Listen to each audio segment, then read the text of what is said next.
আমাদের 15 দফা যে দাবি ছিল, সেখানে আমাদের একটা দাবি ছিল যে লক্ষ লক্ষ মিথ্যা ও হয়রানিমূলক মামলা নিষ্পত্তির জন্য 15তম দাবি যেটা ছিল, স্থায়ী ফৌজদারি মামলা পুনর্মূল্যায়ন কমিশন, ক্রিমিনাল কেসেস রিভিউ কমিশন গঠন করতে হবে।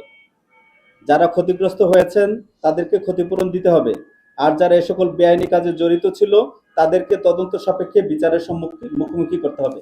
এখন দেখেন, বাংলাদেশে যদি কোনো ক্রাইম হয়, যদি আমি অ্যাক্সিডেন্ট করি, কোনো মানুষ যদি পঙ্গু হয়ে যায়, তাকে মামলা দিয়ে আমি জেল খাটিতে পারবো। কিন্তু এই যে আমি পঙ্গু হয়ে গেলাম, আমার জন্য কোনো রেস্টোরেশন নাই, আমার জন্য কোনো কম্পেনসেশন নাই, ক্ষতিপূরণ নাই।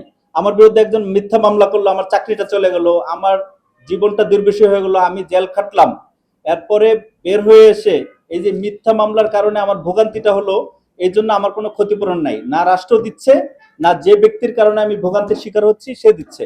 তো আমরা দাবি করছি এবি পার্টির পক্ষ থেকে যে সরকারকে এই ধরনের আইন প্রণয়ন করতে হবে, যাতে যারা মিথ্যা মামলা করবে বা মিথ্যা ভোগান্তি তৈরি করবে এবং এই কারণে ক্রাইমের কারণে যদি কেউ ক্ষতিগ্রস্ত হয়, তাহলে সেই ক্ষতি পুষিয়ে দেওয়ার জন্য কোর্ট যাতে ব্যবস্থা নিতে পারে, এই ধরনের আইন আমাদের তৈরি করতে হবে। টর্চাস লায়াবিলিটি যেগুলো আছে যুক্তরাজ্য সহ বিভিন্ন জায়গায়, ক্ষতিপূরণের জন্য আমাদের বিধান আমাদের এখানে চালু করতে হবে। আমাদের এখানে শুধুমাত্র আমরা ক্ষতিগ্রস্ত হই, কিন্তু ক্ষতিগ্রস্ত হওয়ার পরে আমার ক্ষতিটা পুষিয়ে দেওয়ার জন্য রাষ্ট্রের অথবা বিচার বিভাগের কোনো পরিকল্পনা নেই, কোনো ব্যবস্থাপনা নেই।